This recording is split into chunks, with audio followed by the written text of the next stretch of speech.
Olá! Durante a semana, o brasileiro recebeu a notícia de redução nos valores aí da gasolina, do diesel e do gás de cozinha. Porém, a maioria dos consumidores ainda não viu essa redução na prática. O Procon anunciou que vai fazer uma fiscalização principalmente nos postos de gasolina, inclusive aqui em Teresópolis. A partir de segunda-feira, uma operação de fiscalização e pesquisa nos postos de combustíveis e depósitos de GLP, buscando coibir qualquer abusividade e desrespeito às novas regras de redução dos preços. A data de início da fiscalização foi marcada com prazo suficiente para que os fornecedores ajustem seus estoques e realizem a adequação dos preços. A autarquia entende que a medida tomada pelo governo federal busca a redução real dos valores dos combustíveis e o equilíbrio na relação de consumo, e não aumentar de forma injustificada o lucro dos postos. Outra notícia que teve repercussão nacional nos últimos dias foi a situação de jovens encontrados no Teresópolis Futebol Clube em alojamentos em condições inadequadas, segundo o Conselho Tutelar. Jovens que vieram de outro estado com o sonho de se tornarem jogadores de futebol. Nós ouvimos o Conselho Tutelar, representante do clube, da escolinha de futebol e o delegado de polícia sobre essa situação. Repercutiu no meio esportivo uma denúncia acolhida pelo Conselho Tutelar de Teresópolis de que jovens atletas do futebol, entre eles 9 menores de idade, estavam alojados em condições precárias nas dependências do Teresópolis Futebol Clube, que por sua vez estabeleceu parceria com a escolinha Casca Futebol Clube para captação, treinamento e encaminhamento desses atletas para clubes do Brasil e do exterior. Os conselheiros Mônica Carvalho e Tiago Duque explicaram ao Diário como se deu o resgate destes jovens. Por volta das 22 horas eu recebi uma ligação de um senhor, comunicando que havia alguns jovens no campo de Teresópolis pelo lado de fora, sem iluminação, e que eles estavam passando por situações precárias ali dentro do clube. E fui para o campo Teresópolis averiguar a denúncia. Chegando lá, os adolescentes estavam todos do lado de fora. E aí a gente foi conversando com eles, de uma forma muito tranquila, e eles acabaram relaxando e contaram a verdade. Olha, a gente está aqui no escuro, a luz foi cortada, a gente está com péssima alimentação, e o local é sujo. E eu falei assim, então eu vou ter que averiguar. Mas para eu entrar, eu vou pedir o apoio da Polícia Militar. Eu liguei para o 190 e a polícia imediatamente apareceu, chamamos o zelador do local, ele nos atendeu prontamente e falou, realmente a luz está cortada, mas se vocês quiserem entrar. E com a ajuda de um celular do policial, eu comecei a tirar algumas fotos. Tinha barata andando lá dentro, tudo destruído, bagunçado, sujo. Você vê, no escuro eu estava conseguindo ver que o local era sujo. Imagina durante o dia, isso à noite. E aí a gente realmente viu que aquelas crianças estavam em risco. A gente acionou os órgãos, como disse a Mônica Carvalho, e o órgão, representado pela Eliane Moraes, secretária de Desenvolvimento Social, o Vinícius Clausen, prefeito de Teresópolis, se colocou à total disposição do Conselho Tutelar para aquela situação, e a gente conseguiu fazer o acolhimento desses 9 adolescentes. E informamos a Vara da Infância, informamos ao Ministério Público todas as denúncias, todas as diligências, todos os atos, tudo informado. E agora está nas mãos competentes, Eles estão acolhidos numa instituição de acolhimento aqui. A instituição é Gerando Filhos, o João Queiroz, acolheu essas crianças com muito carinho. Até agradeço ao João, porque o espaço lá é grande, mas já estava muito ocupado. Eles tiveram que se reformular para poder fazer esse atendimento. Agora, e os familiares? Vocês contactaram os familiares dos menores? Então, muitos familiares entraram em contato com a gente aqui, só que a partir do momento que a gente já faz o acolhimento, toma medida de acolhimento, esses jovens, esses adolescentes, eles ficam sob responsabilidade da Vara da Infância e do guardião deles legal, que hoje é a instituição Gerando Filhos. O Conselho Tutelar tem a medida, o Conselho Tutelar tem a atribuição de aplicar a medida. Aplicamos a medida, solicitamos à Vara da Infância para aplicar a medida de acolhimento institucional. O acolhimento está feito. A partir daí, é com a Vara da Infância, com a instituição lá de acolhedora, para fazer contato com essas famílias. Creio eu que eles vão passar por umas situações, até para averiguar mais a fundo o que acontecia ali de fato, né? Porque a gente viu muito superficial naquele primeiro momento. E o superficial já nos assustou. O responsável pelo Casca Futebol Clube, classificado por ele mesmo como gestor de futebol, Wagner Rangel, se defendeu das acusações. Como é feito essa captação, por exemplo, desses atletas que vieram do Maranhão? Os pais são abordados, é explicado para eles as condições? Sim, são abordados. O nosso captador, o Zé Carlos, ele foi nas escolinhas, conversou com os donos das escolinhas. Documentos foram enviados? Lista de documentos enviados. Passo uma lista de kits que eles precisam trazer, para que eles não passem nenhum aperto. Passo a lista e passo a lista de documentos. E dentre os documentos tem a autorização dos pais. Eles de próprio punho colocam todos os dados deles, os dados do atleta e assinam. Esses jovens estavam instalados em uma situação de insalubridade, algum risco para a saúde deles? Não. São 2 dias só na semana, mas é treinamentos e à noite relaxar. Eu tô sem comer há 2 dias. Eu estou completamente arrasado. Só ficamos sabendo que alguém denunciou, houve uma denúncia, mas a gente não recebeu papel nenhum. Como que eu vou me defender? Como que eu vou mostrar? Não faço nada errado. Não faço nada errado. Então eu não tenho nada que esconder. O presidente do Teresópolis Futebol Clube, Fred Menezes, afirmou que confia no Wagner Rangel e defendeu as condições das dependências do clube. Eu não conheço o Wagner como um bandido, como um safado, como um trapaceiro.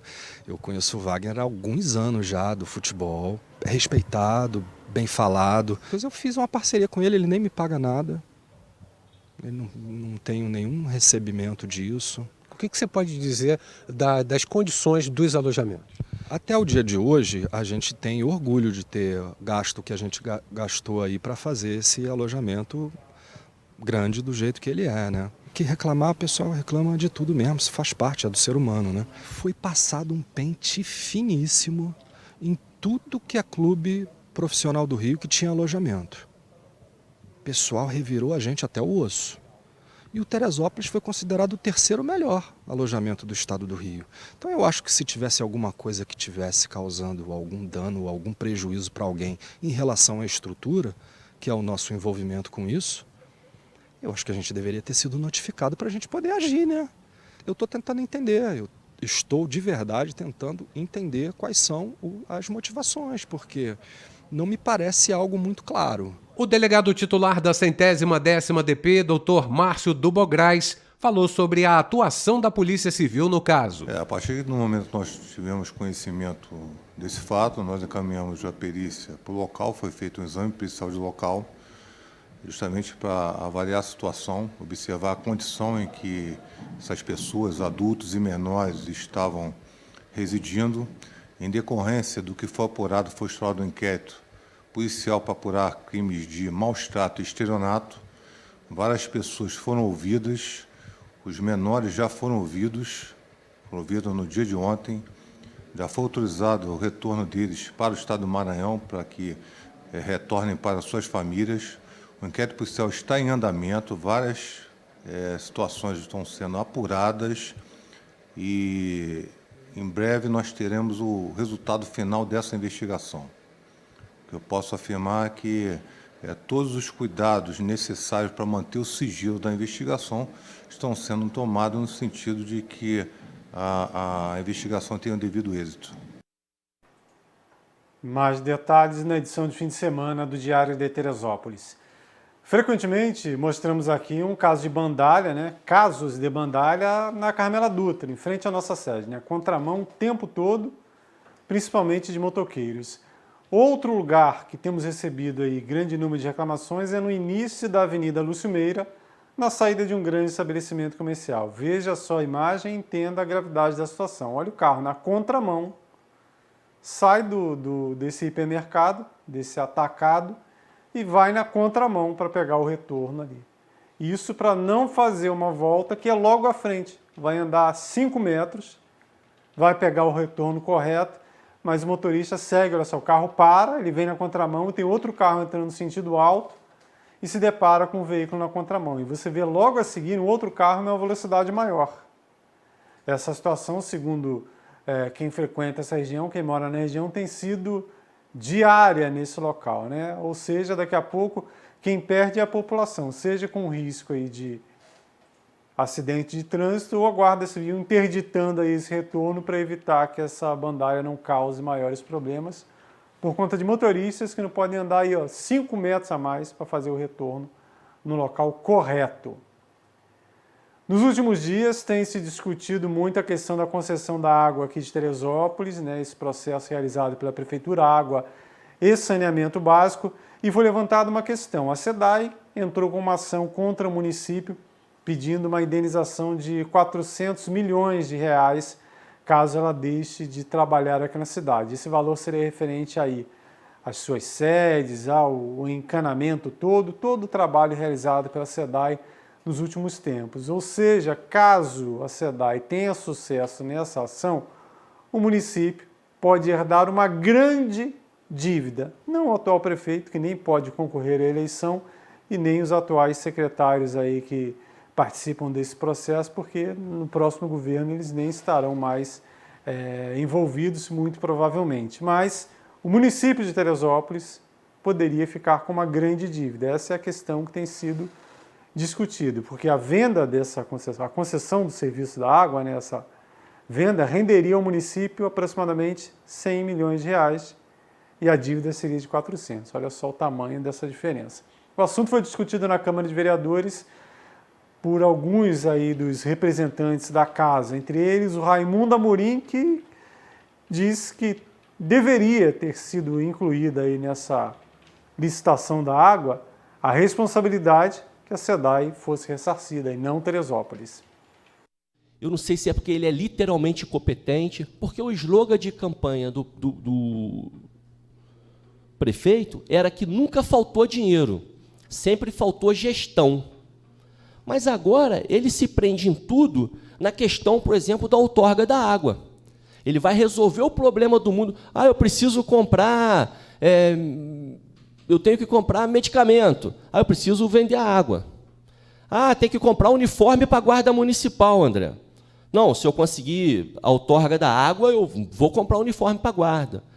Tem que comprar pneu para os carros da prefeitura. Se a água passar, eu vou comprar. Presidente, e ele fala de herança maldita.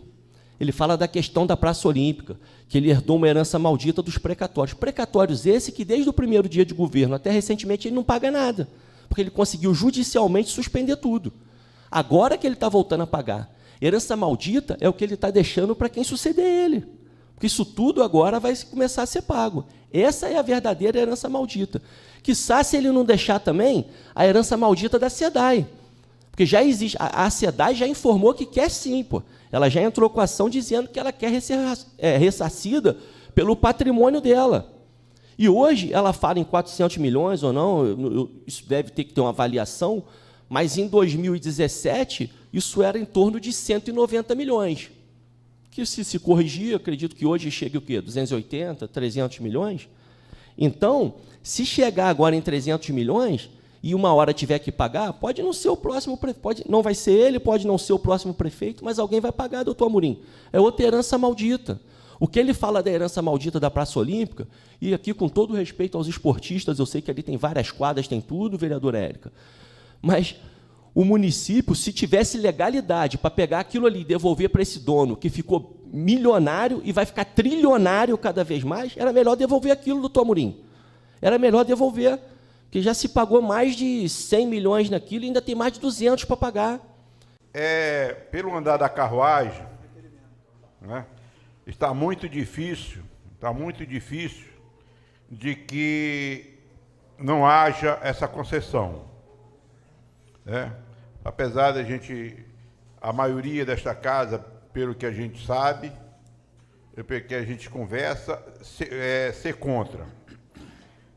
Mas a gente tem que fazer alguma coisa para que o município, posteriormente, não fique numa dívida tão grande, ou seja, num precatório tão grande quanto foi a Praça Olímpica, porque senão a gente vai pagar toda a dívida, ou seja, o Teresopolitano vai pagar toda a dívida, através do executivo, é claro, de toda a dívida dessa concessão, porque a própria SEDAI, que eu saiba, já entrou com processo pedindo recebimento de dos seus imóveis, de tudo aquilo que ela tem, que eu não sei, chega a 6 milhões, sei lá quantos milhões são. Então, 400 milhões, muitos milhões. Então, se nós não amarrarmos aqui, a Câmara não amarrar, nosso município vai ficar com essa dívida, não tem dúvida nenhuma. O município vai ficar com essa dívida. Então, pelo menos, já que a situação está caótica em relação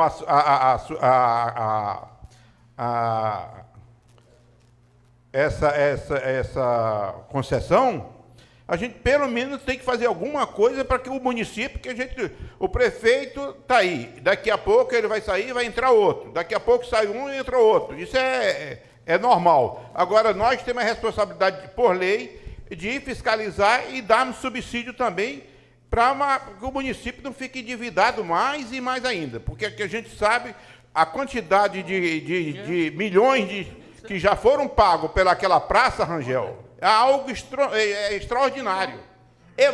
São muitos e muitos milhões. E se a gente não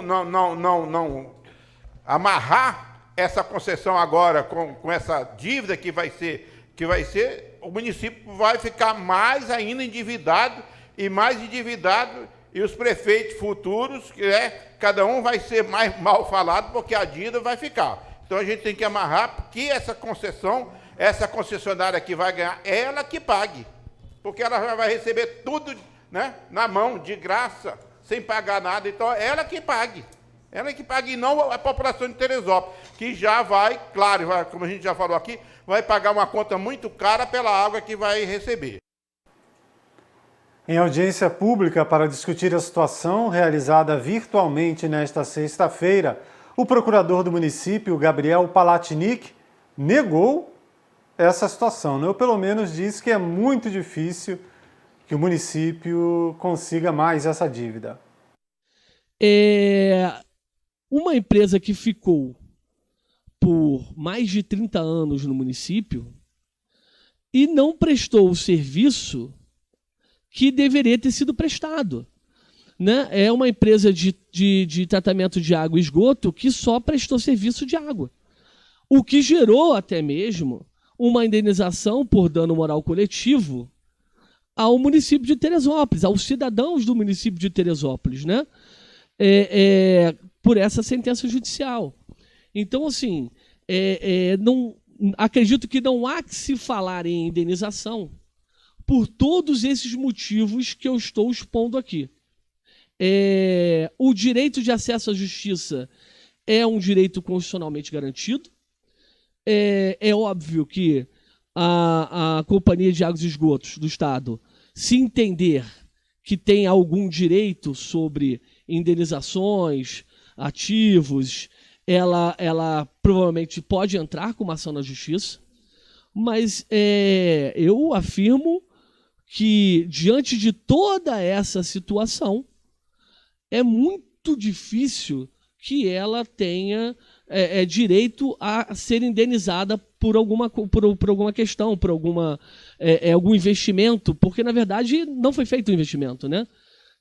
Por algum ativo que ela tenha para receber, né? Então, assim, parece simples, né? Saiu, tem que pagar, mas não é tão simples assim. Você tem toda uma análise histórica para ser feita, você também tem uma análise técnica e jurídica relacionada às oportunidades que foram dadas para apresentação de planilhas e documentos que comprovam a existência de algo a ser indenizado, e esse prazo foi perdido, né? Foi precluso. Então, essa questão de é certo que o município terá que indenizar. Não é certo. Isso eu posso garantir. Não é certo. A SEDAI pode pleitear isso? Pode. É certo que existe uma indenização a ser paga? Não. Hoje, o que é certo? É certo que existe uma indenização a ser paga pela SEDAI ao município, que à época era R$1 milhão e tem que ser contado ainda correção monetária e juros, e uma indenização a ser liquidada ainda por todos os custos de saúde do município pela não implementação do tratamento de esgoto que deveria ter sido feito pela concessionária durante todos esses anos em que esteve sob sua concessão, né? O Diário repercute esse assunto na edição de fim de semana. Vamos agora às notícias policiais. No bairro de Paineiras, um adolescente de 16 anos foi apreendido em caso envolvendo aí tráfico de drogas. Operação realizada pela Polícia Militar na Rua das Paineiras, bairro de mesmo nome, onde estiveram equipes da Patamo 1 e 2 e também a Polícia Reservada AP2, apurando informações sobre tráfico de drogas. Um adolescente de 16 anos foi apreendido e encaminhado para a 110ª DP. Com ele havia 30 pinos de cocaína e também R$50. Esse dinheiro aí ele teria recebido pela venda desse material. Outro jovem, que teria feito a compra e também flagrado pela polícia, foi levado para a delegacia, ficou apenas como testemunha e liberado. Também houve ocorrência de tráfico de drogas no bairro de São Pedro, Rua Luiz Nogueira Júnior, próxima à Servidão Leão 13, portanto, entre Rosário e Perpétuo, foi preso um homem de 29 anos. Essa prisão foi feita pelo pessoal do setor Bravo. Nessa ocorrência, 2 tambores de cocaína, 6 pedras de crack e ainda 4 pequenas embalagens de maconha. O homem foi levado para a 110ª Delegacia de Polícia, ficou acautelado aqui na nossa delegacia, até transferência para a unidade prisional da Polinter, no Rio de Janeiro.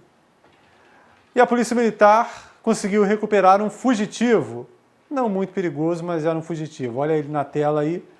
Esse rapaz aí é o Bento, fugiu de casa, deixou familiares e amigos apreensivos, e os policiais militares estavam fazendo patrulhamento pelo bairro da família, né, que pediu ajuda, e a PM acabou conseguindo encontrar aí esse garotão aí, o Bento, que já está com um cara ali que pretende fugir novamente, né? Bom, brincadeiras à parte, isso mostra a importância desse trabalho de aproximação da Polícia Militar com a comunidade, né? Além disso, quem é que nunca teve um cachorro fujão aí, né? Alguns esperam a oportunidade, pula e se não correr atrás não acha nunca mais. Na edição de fim de semana do Diário de Teresópolis, também uma reportagem destacando a observação de aves. Olha só, essa atividade que vem sendo intensificada, esse é um mapinha aí do Parque Municipal Montanha de Teresópolis, que tem incentivado essa prática. Tem inclusive esse material de divulgação com os pássaros mais comuns encontrados aí na área do parque, na sede de Santa Rita, na sede da Pedra da Tartaruga e também no entorno, como na Inconha, ali no ponto final da posse. E para incentivar essa prática, o Parque Montanhas tem realizado, inclusive, esses eventos aí, ó, de observação de aves, onde biólogos e outros servidores aí da unidade de conservação orientam os visitantes sobre esse tema, mostram aí informações sobre aves diferentes encontradas aí no parque e incentivam, inclusive, a conservação ambiental. Esse é dos assuntos aí nessa edição, riquíssima edição de fim de semana do Diário de Teresópolis. A última informação é sobre a questão da segurança nas escolas, né? Temos falado muito disso nos últimos meses, infelizmente ainda mais depois desses casos bárbaros que foram registrados Brasil afora, e agora o governo federal anunciou um investimento aí de recursos de milhões de reais aí para que escolas de todo o país possam reforçar a sua segurança. A intenção é que o dinheiro seja usado para enfrentar e prevenir a violência nas escolas. Com base nos recentes episódios de agressões e até mortes em unidades de ensino, a resolução traz sugestões de como aproveitar os valores repassados. O texto sugere investimentos em infraestrutura tecnológica, como, por exemplo, a instalação de sistema de controle de entrada e saída de alunos, a aquisição de câmeras e sensores de movimento e ainda pequenas reformas para garantir, além de segurança, o bem-estar de alunos, professores e colaboradores. Os recursos que estão disponíveis nas contas bancárias do programa Dinheiro Direto na Escola também podem ser empregados em cursos e oficinas de capacitação em proteção e defesa em casos de ataques às instituições de ensino. De que forma a professora deve agir? Como, se alguém se machucar, quais são as primeiras medidas? Então, você precisa ter também uma escola estruturada, formada, e aí é um caráter mais formativo de desenvolvimento humano, para que as pessoas estejam habilitadas a tomar as primeiras medidas. Este especialista aprova a medida do governo federal. Ele ressalta a importância de promover um ambiente que seja seguro, saudável e acolhedor nas escolas brasileiras. Escola não é aeroporto, escola não é presídio, então a escola tem que ser um lugar acolhedor, um lugar inclusivo, um lugar que chame as pessoas e ter continuamente cercas elétricas muito altas, detectores de metais, escoltas contínuas na porta da escola. Isso pode inibir e tirar um pouco essa característica da escola de ser esse ambiente mais livre de desenvolvimento das crianças e dos jovens. Esse foi mais um boletim informativo direto da redação do Jornal Diário e Diário TV. Qualquer novidade e atualização antes de um próximo, você vê na barrinha de notícias, aqui da Diário TV, no nosso site, o netdiario.com.br, e também nas redes sociais Instagram e Facebook imediatamente. E você que sair pelo YouTube, clique no sininho, se inscreva no nosso canal e fique sempre bem informado. Até breve!